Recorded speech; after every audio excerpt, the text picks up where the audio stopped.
Today's video is going to be quite different than usual. I'm going to write a book, but before I write it, I'd like to try it out on you guys and see if there'd be any fan base for it. So I'm just going to tell you as my pitch. I get two of them actually, so this will probably be a series. Neither book will be wrapped up in a half-hour video, but I'll try. So my first one, it's like a dystopian future book. So it'd start out with like a family gathering of some sort. People just sitting around either playing games or hanging out, just talking or eating a meal together, like Thanksgiving or Christmas or what have you. And the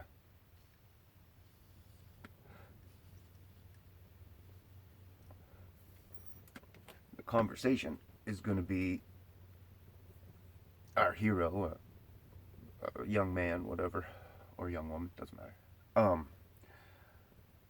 talking to their family and saying, you shouldn't get this tattoo. Signing yourselves over to the government. It's like a receipt.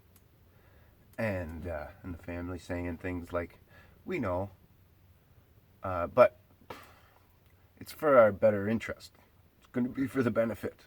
So let's just do it and get it over with. And then the hero saying, the government, our leaders, have never done anything for us that has been beneficial for us. It's always to their benefit. Why would you trust them? They've never proven to be trustworthy. This is the kind of conversation that would be happening between them, and you'd get a little feel for a corrupt government trying to push something upon its people. But it's something small. What it's going to be is a tattoo in a disappearing ink to just to count everybody, and so that they can keep everybody registered. And so that's what the proposal is by this overlord government. It seems simple.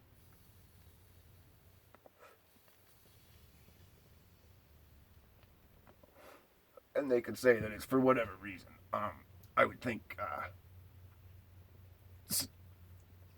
because they're going to make a world government, so they need to do a world population. So they wanted to, rather than everybody having passports and all that, that's all going to be a thing of the past because there's not going to be any borders anywhere on Earth. You're just going to need to have this tattoo, and it's like they just shine a light on you. You're tatted. It'd read something within it, and away you go. Everybody's tattoo would be a different shape or whatever, so that it's like your fingerprint or what have you.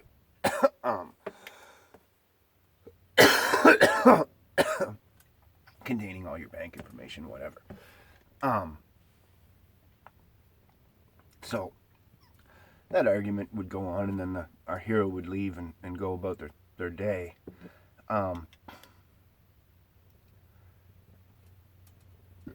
Now, in the next scene,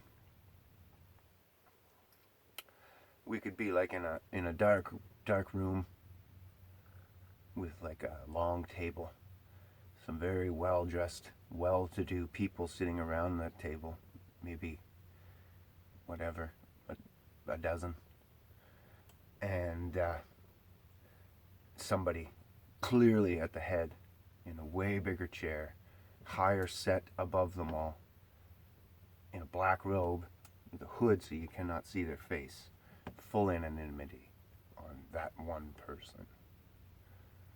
And the rest of them, like I said, just very well-to-do, dressed nice, jewelry, men in suits, gold watches, pinky rings, probably be like little big men, guys that are little sawed off guys that got some power in some other way and got a chip on their shoulder and got the little big man syndrome, or and were bullied clearly, and now they've got power over the bully kind of thing, and or the nerds, the guys that were real nerds but were big and strong, so they could be bullies, sort of, but they were that weird bully. You know what I mean? He wasn't a cool kid bully. He was he bullied his way into the cool kids kind of thing. I don't know if anybody else was part of that group, but you'd know who I'm talking about if you knew that guy in high school kind of thing. And now they're all grown up and they've got these fucked up lives where they're trying to relive or reestablish themselves as something bigger than what they really are. Anyway, and so you'd be able to smell that off them. And then the women, just wretches that clearly have the that power trip, and I want to say a name but I can't.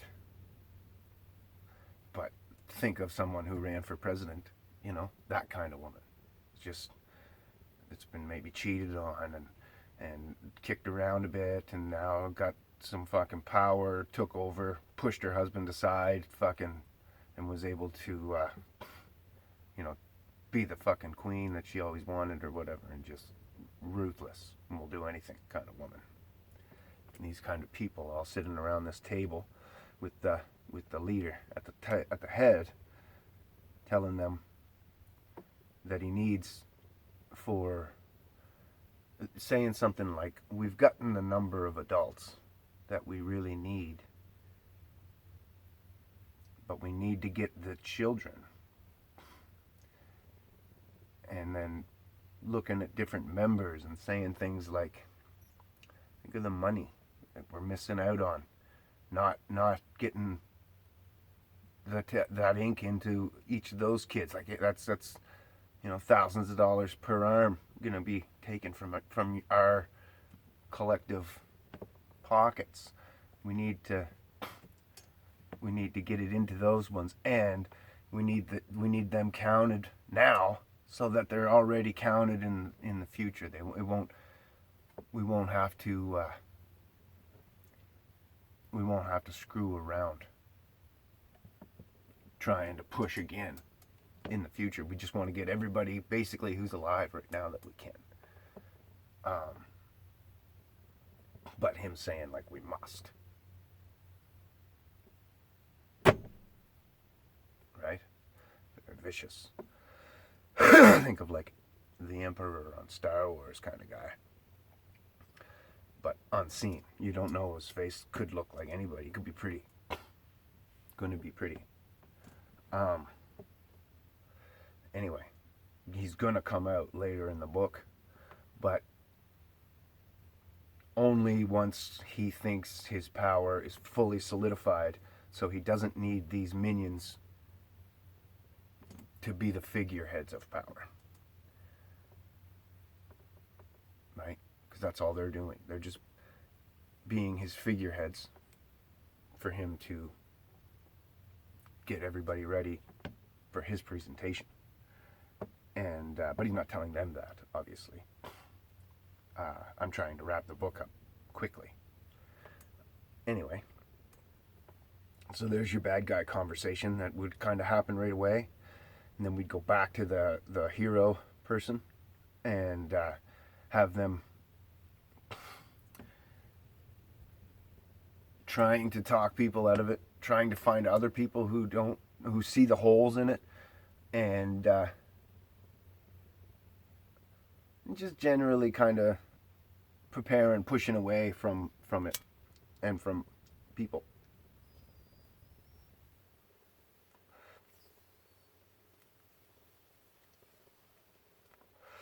And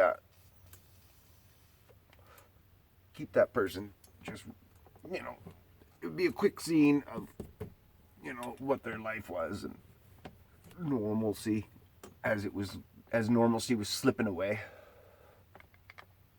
And and then have that number reached, whatever it may be, and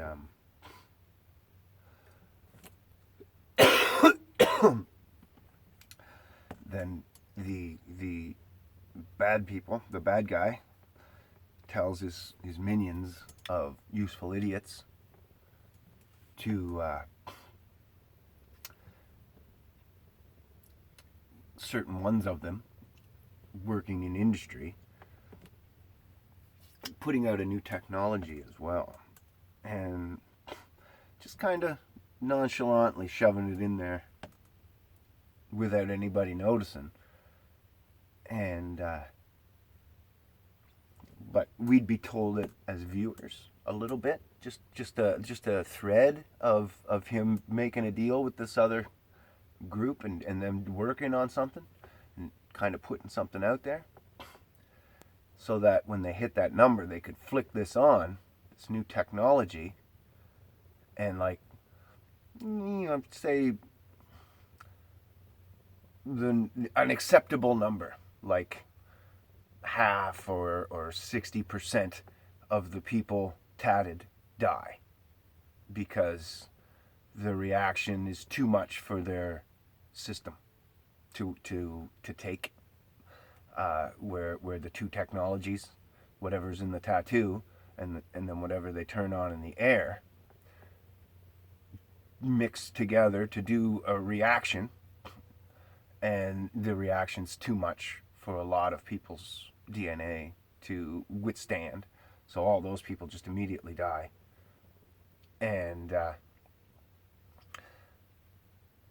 I'm not sure, but I would think that I'm going to make it so that a bunch of people would turn into like psychopaths, just go full on rage, and not have any control anymore of their carnal urge or whatever, and just totally work off of that, and almost like a zombie, but not really, not that, not dead, I guess, but otherwise totally mindless, other than rape, murder, fucking just eating people kind of shit, not realizing, and eat anything, kill a cow and fucking eat it bloody right there in the field kind of thing, and then just run off and go and kill a fucking wolf or somebody's pet dog or a cat or fucking anything, rats and mice, and just have them fucking running around eating and doing crazy fucked up weird shit, and like, people in suits and shit, so you could tell like they were fucking once a sane person, but now they're in the pig pen having sex with a fucking pig or what, like just gone, thinking that they're a fucking pig or whatever, like to the point where you almost want to kill them just to fucking put them out of that misery of because that's no life, right? And all this carnage unfolds all at once, just fucking bang, and everywhere in the whole planet it all happens, boom, and all these people die and shit, and then you got all those fucking crazies running around. So then they tell everybody, for your safety, we got to fucking pile these into cities. You got to abandon your homes and abandon your fucking stuff and just fucking leave everything and come to the city. Don't worry about it. We'll look after you when you get here, kind of thing. And then all the people who make it become the fucking working class and get fucking strapped down into slavery, and fucking, so now the figurehead can introduce himself, right? But all these people are pushed into cities, funneled in, and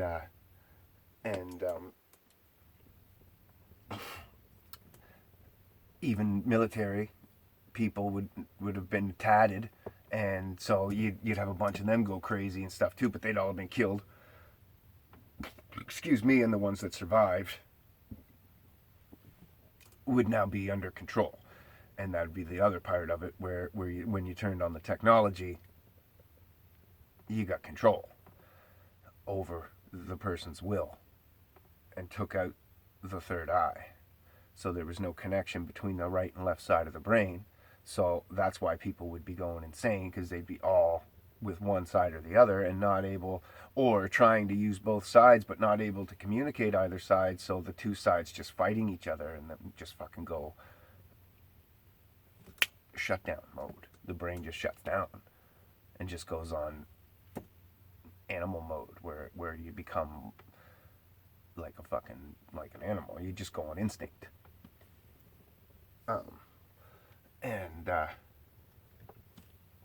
so now your hero has all these homes and shit to go, all that stuff to fucking deal with, and you know, like everybody just abandoned their shit, but you also have these fucking crazies running around doing shit. So you gotta arm yourself up. You're not allowed in the city because you're not tattooed. If you get the fucking tattoo, you can go into the city, but if you get the tattoo, there's a good chance that you're gonna go fucking insane right there in the spot, right? So, so it becomes not an option for anybody who didn't get it, and everybody who did, all their options are cut off now because they're under control. And they'd still be there. You'd still be able to talk to them. They'd still be there. But when it came to certain things, they wouldn't have their will. They wouldn't be able to, say, go outside of the city or fucking, you know, break any of the rules that the government made. You know what I mean? The rules against that leader. So now, with all those people submissive and under control fully, like they cannot break even if they wanted to assassinate the leader, they don't have the will, the free will to do it. And if the hero tries to, their will, like the will of the people, will be to defend the God King guy who's about to introduce himself, who comes out and takes off his hood in front of everybody, introduces himself as like some kind of savior. I built these cities for everybody and kind of brought everybody together. I was, whatever, seeing what was going on, what these evil people were doing, maybe hang out those members that were at the table, fucking blame them and have them all executed publicly in front of all the people and say, you know, it was them and look what they did and I'm going to save you from them. Here, let's start off by killing them all.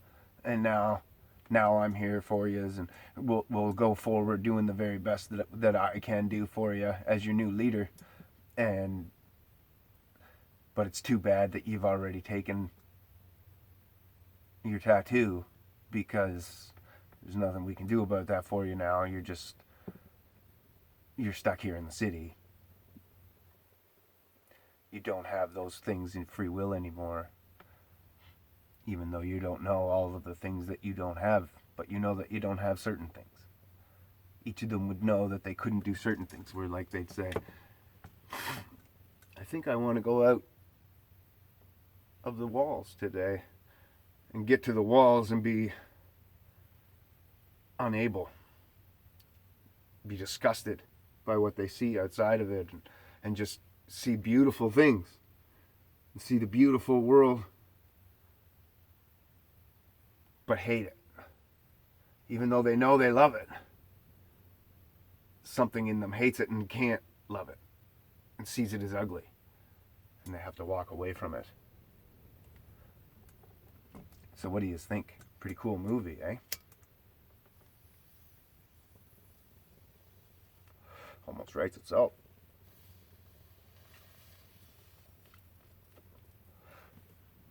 I got another one. This one, the other one's totally different. I'll do it on another different video. But yeah, let me know what you think.